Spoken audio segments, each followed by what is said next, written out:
सचिंद्र जी, विगत के व्याख्यान में आपने मनुस्मृति की अध्ययन विधि पर प्रकाश डाला है। आप मनुस्मृति के अध्ययन को 2 भागों में करने की सलाह देते हैं।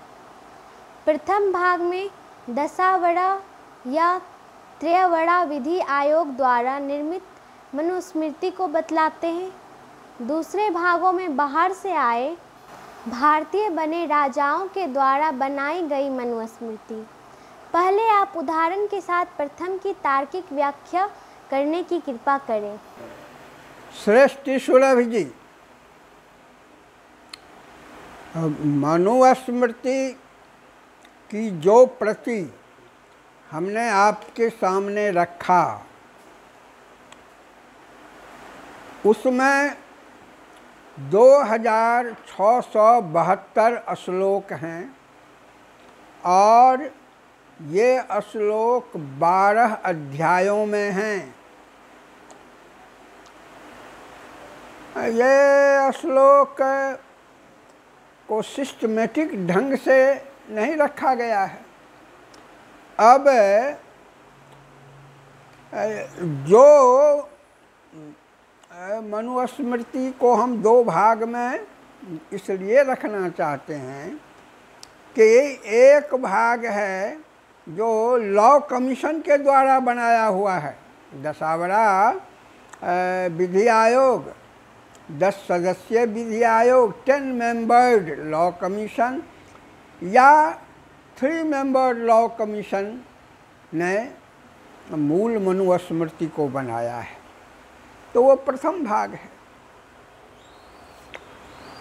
और दूसरे भाग में भारत भूमि पर बाहर से आए हून, शक, कुषाण, बैक्ट्रियन, पार्थियन, सीडियन, इस्लामी, ये क्रिश्चियन और ये भारतीय बन कर के भारत के राजा बन गए हैं।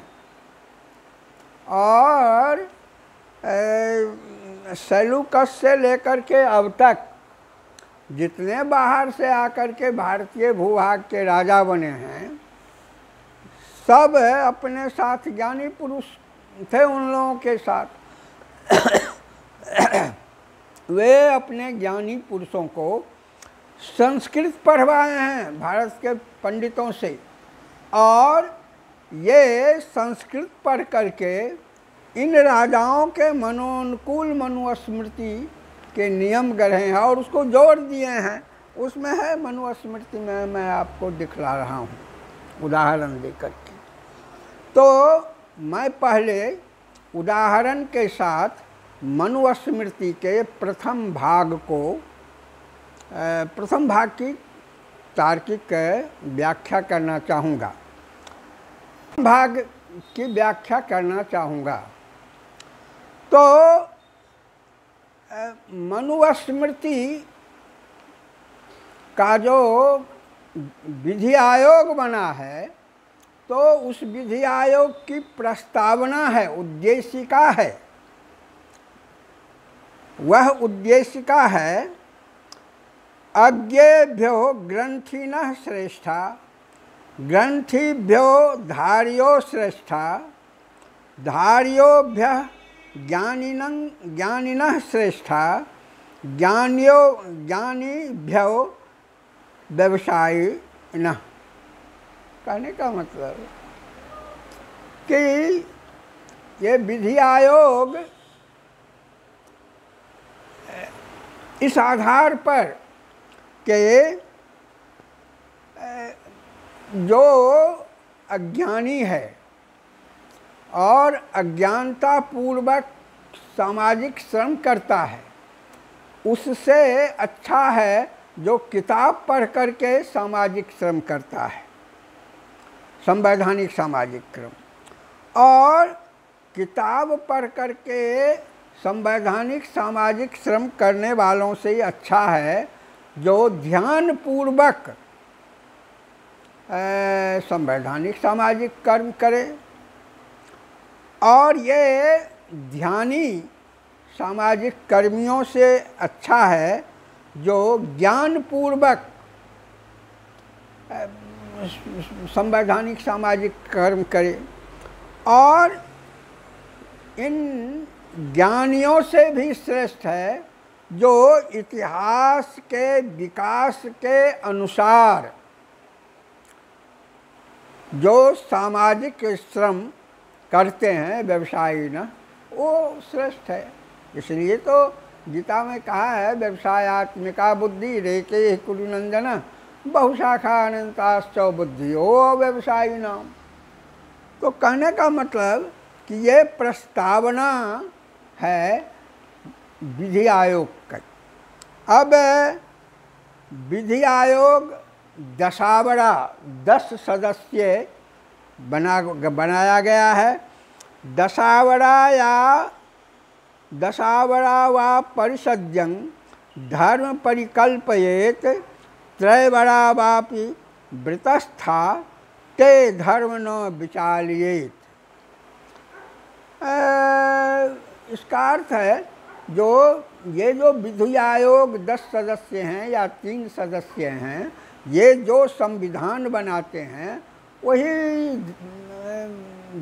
युग धर्म है और उसी के अनुसार उसका अनुपालन करना, उसके अनुसार चलना है।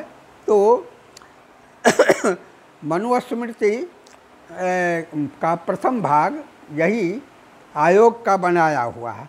अब दूसरे भाग किसका बनाया हुआ है, तो उसी मनुस्मृति के उसी श्लोक में 110 श्लोक जो है 12 अध्याय का, उसी में कहता है दूसरे भाग की मनुस्मृति की प्रस्तावना, जो पुराणं मानवो धर्मः सांगोपांग चिकित्सकः आज्ञा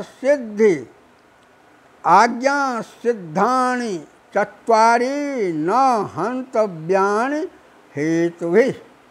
अब ये दशावरा कमेटी विधि आयोग या त्रयवरा विधि आयोग से अलग जो पुराण कहता है उसके अनुसार, जो मानव शास्त्र कहता है उसके अनुसार, जो धर्म कहता है उसके अनुसार, जो चिकित्सा विज्ञान कहता है उसके अनुसार, तो ये चारों जो कहता है उसी को आप युग धर्म समझिए। तो बात हो गया आप विदेश से आए हुए बाहर से और यहाँ पर भारतीय बन गए और तब महाभारत का तो धर्म युद्ध हुआ था और ये बाहर से आए लोग मनुस्मृति को देखिए पढ़िएगा तो दूसरे भाग में हिंसक युद्ध पर बात करते हैं, जो युद्ध करना चाहिए राजा को, धर्म युद्ध नहीं। माने वो आप ताजमहल बनाइए, क्या कहते हैं लाल किला बनाइए, आप भोग विलास के लिए रंग महल बनाइए, तो ये प्रथम भाग की मनुस्मृति नहीं कहती। प्रथम भाग की मनुस्मृति को आप पढ़िए तो उसमें साफ गीता के अनुसार है, वो भोगेश्वरी प्रसक्तानाम त्या फृत्येत्साम व्यवसायात्मिका बुद्धि समाधौ न विधीयते। जो भोग विलास के लिए धन का अपहरण करता है श्रमजीवियों से के धन का, जो धन प्रदर्शन के लिए, ईश्वर प्रदर्शन के लिए, ताजमहल बनाने के लिए या लाल किला बनाने के लिए या राजा महाराजा सब जो हवा महल सब बनाते हैं रहे हैं, तो इसके लिए भारतीय समाज का श्रम विभाजन प्रथम भाग के मनुस्मृति में नहीं हुआ है। प्रथम भाग की मनुस्मृति सामाजिक श्रम को, व्यापारिक समाज आ गया है, मुद्रा और बाजार का विकास। तो तपः परंग से त्रेतायाम ज्ञान मुच्यते हुआ है, तपः परंग कृत जुगे त्रेतायाम ज्ञान मुच्यते। और तब मुद्रा और बाजार के बाद बाजारवादी अर्थतंत्र में कर संग्रह करारोपण आया है। तो मनुस्मृति के प्रथम भाग आप यदि 2672 श्लोकों में से प्रथम भाग के गुण को रखने वाले श्लोकों को चुनिएगा तो स्पष्ट हो जाएगा कि प्रथम भाग के मनुस्मृति में जो अर्थतंत्र है, व्यापारिक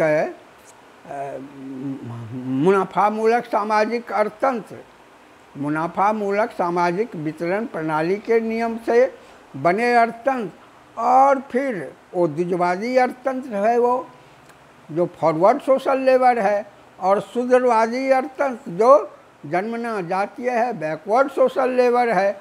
तो दोनों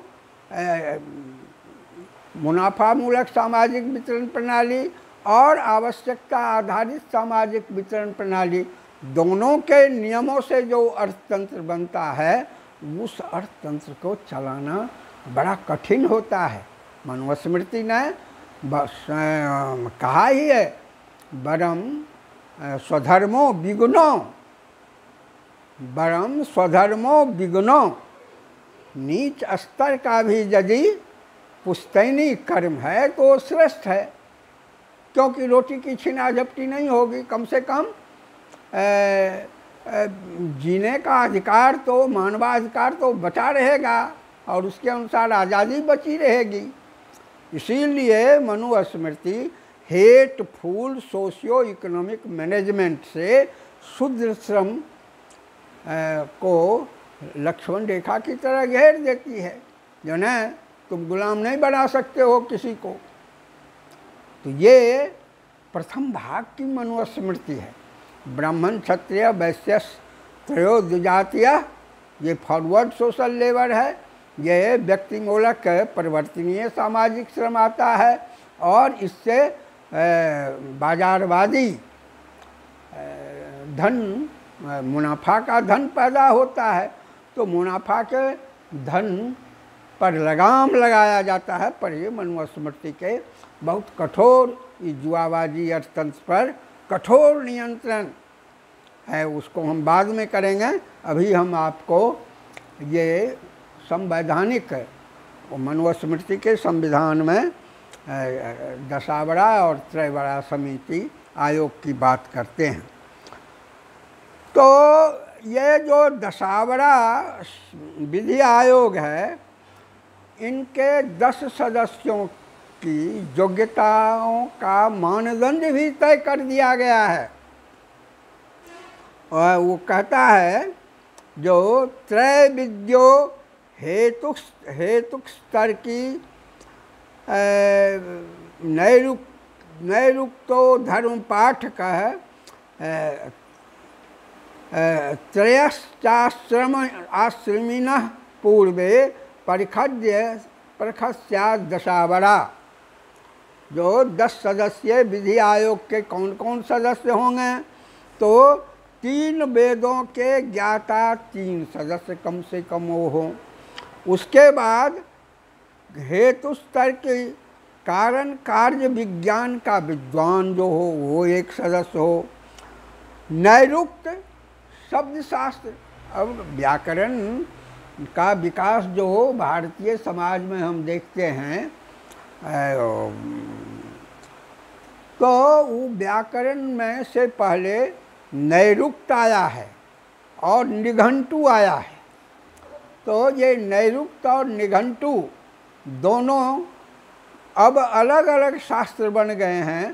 तो मनुस्मृति उनके विद्वानों में से 2 विद्वान बनाते हैं, एक शब्द विज्ञान शब्द शास्त्र के विद्वान, और दूसरा शब्दार्थ जो शब्द के अर्थ को बनावे तो उसका विद्वान। और ये दोनों विद्वान मिलकर के तो व्याकरण बना है। और व्याकरण तो आप देख लीजिए अष्टाध्यायी का क्या हाल है। तो ये युग धर्म के ज्ञाता, धर्म पाठक का मतलब है कि सतयुग और त्रेता युग के संविधानों का जो ज्ञान रखता हो वो 1 सदस्य हो। ब्रह्मचर्य आश्रम के एक सदस्य, गृहस्थ आश्रम के एक सदस्य और वानप्रस्थ आश्रम के एक सदस्य, ये 3 सदस्य हों तो सब मिला करके 10 सदस्य हो जाते हैं। तो ये दशावड़ा समिति हुई। आप देख लीजिए कि इस दशावड़ा समिति में वो बाजारवादी अर्थशास्त्री को नहीं रखा गया है और न इसमें संन्यास आश्रम में जीवन बिताने वाले को रखा गया है। इसमें बाजार कोई भी बनिया को या बनिया अर्थशास्त्री को नहीं रखा गया है। अब आइए जो त्रैबड़ा समिति के गठन के लिए यदि ये 10 विद्वान नहीं मिले तो त्रैबड़ा समिति बनाया जाए, तो वह कैसे होगा? तो वो कहता है, मनुस्मृति कहती है, ऋग्वेदेव यजुर्विच सामवेद विदेव च त्रैवड़ा परिखज्ञा धर्म संशय निर्णय। जो एक ऋग्वेद के ज्ञाता हों, एक आयुर्वेद के ज्ञाता हों और एक सामवेद के ज्ञाता हों, यदि 10 सदस्य 10 विद्वान नहीं मिलते हैं तो ये 3 विद्वान मिल करके संविधान बनाएंगे, युग धर्म को बनाएंगे। यह विधि आयोग सर्वप्रथम व्यापारिक समाजवादी भारतीय समाज के मुख्य संचालक राजा को अनुशासित करते हैं। ये जो विधि आयोग अपना नियम बनाता है, संविधान बनाता है, तो सबसे पहले ये जो समाज सत्तात्मक, राज सत्तात्मक, जन्मना जातीय वर्गीय समाज बन रहा है, ये जो बाजारवादी समाज बन रहा है, मुनाफा मूलक और क्या कहते हैं, आवश्यकता आधारित सामाजिक वितरण प्रणाली मूलक, तो इस अर्थतंत्र को चलाना सिंह की सवारी करने जैसा है। इसीलिए मनुस्मृति सबसे पहले राजा को कठोर संयम में बांधती है। अब देख लीजिए मनुस्मृति क्या कहती है। इंद्रस्यार्कस्य वायुश्च यमस्य वरुणस्य च चंद्रस्याग्नेः पृथिव्याश्च तेजोवृते नृपश्चरेत। 12वें अध्याय में ये राजा को कहता है कि राजा को इंद्रव्रती होना चाहिए, उनको सूर्य व्रती होना चाहिए, वायु व्रती होना चाहिए, यम व्रती होना चाहिए, वरुण व्रती होना चाहिए, चंद्र व्रती होना चाहिए, अग्नि व्रती होना चाहिए, पृथ्वी व्रती होना चाहिए।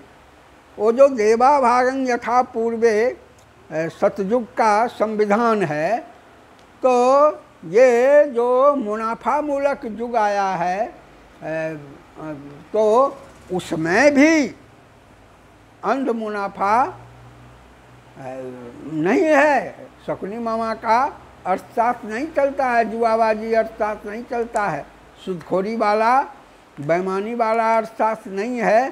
तो इसलिए राजा के ऊपर में ये जवाबदेही है कि जैसे वर्षा बरसाने वाले देवता सबके खेत में वर्षा बरसाते हैं, सूर्य सबको अपना प्रकाश देता है, ये हवा सबको अपना हवा प्राणवायु देती है, और तो यम माने समय काल मृत्युदंड। तो यह जिस तरह से सबके ऊपर एक जैसा है, चंद्रमा की रोशनी जिस तरह से सब पर अमृत बरसाती है, बिना वो डोमटोली पर भी और बभनटोली पर भी, अग्नि जिस तरह से आग का पका हुआ भोजन डोमटोली वाले को भी नसीब है और भवनटोली वाले को नसीब है। पृथ्वी व्रती धरती माता, आप उसका अन्न भी खाते हैं, एकदम दूध, गेहूँ, चावल, सेब, नारंगी, और पैखाना भी उसी धरती माता की छाती पर करते हैं, मल त्याग भी। तो ये बर्दाश्त करने की क्षमता पृथ्वी माँ को देखिए कि धरती माँ को कितनी है। तो इस तरह से राजा को भी बर्दाश्त करने, सहिष्णुता होनी चाहिए। तो ये सब है ये प्रथम भाग के मनुस्मृति में राजा के चरित्र पर। अब आगे हम मनुस्मृति के अर्थतंत्र पर विचार करेंगे।